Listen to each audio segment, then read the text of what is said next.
let's look at the structure which we need to follow. So as I was talking about coherence and cohesion, the structure and flow, this is the structure which you need to follow. So we have a 4-paragraph structure which we follow, and this is mandatory because this helps you organize your ideas very clearly, and there's a certain clarity which flows through your essay once you follow this structure. So as always, you begin with the introduction, you have the body paragraph 1 and 2, and then you have the conclusion which summarizes the entire essay above. All right, and all of this in total should be greater than 250 words. So let's say if you write 249 words, you will lose marks. Even if it's one little word, no matter if your essay is great, you've written an essay excellently, but if your word count is not matching, you will lose marks in one particular parameter, which is task response. So ensure that you write a little more above 250. All right. So let's move ahead and let's understand the structure in detail now. So the first thing, like I mentioned, we have the introduction paragraph. We have the introduction paragraph. All right. So it always begins by paraphrasing the question prompt.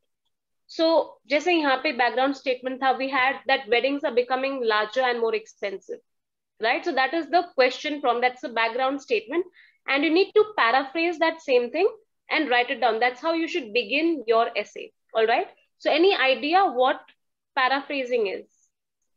Any clue? It's about rewriting the sentence in our own words without actually changing in its original or given meaning.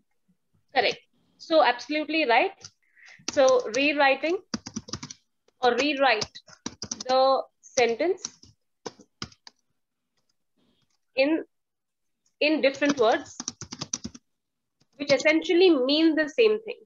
So the meaning should not be compromised. The words can be changed, and you can use synonymous language to support and paraphrase a question prompt.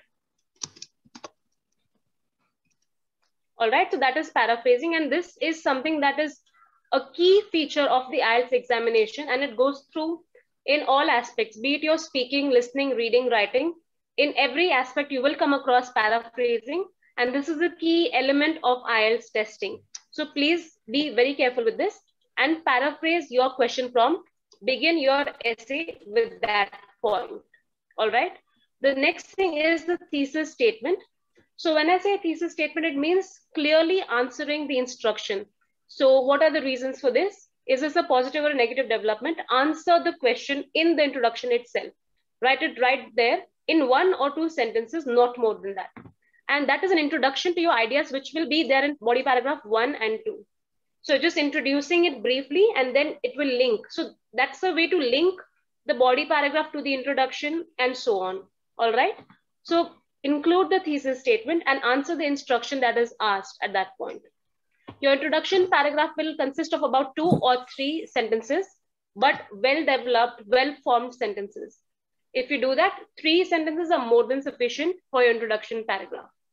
All right. Now, the next thing is the body paragraph, which is the second and the third paragraph of your essay. All right. Just give me a moment. Right. Okay. The third paragraph. So now it is very important to note and to understand that one paragraph represents one idea.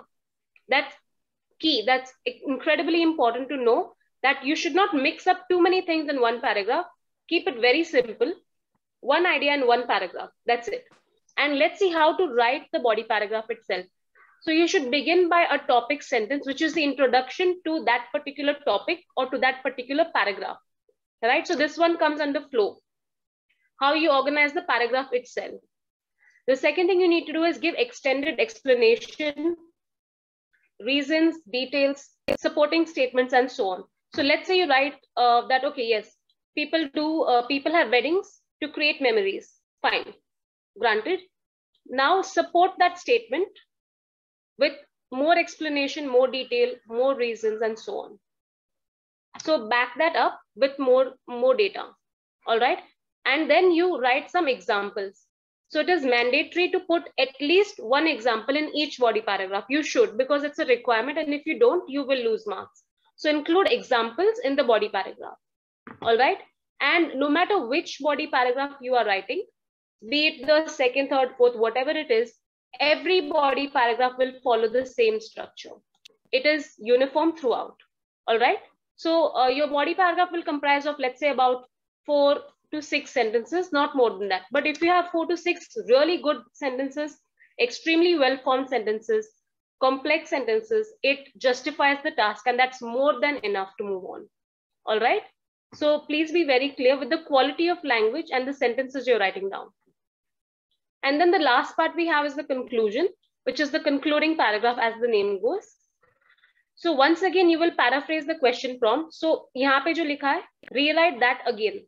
You have to rewrite that same thing once again in the conclusion. You will paraphrase the thesis statement once again, yes. So you can rewrite that. And you will summarize your essay.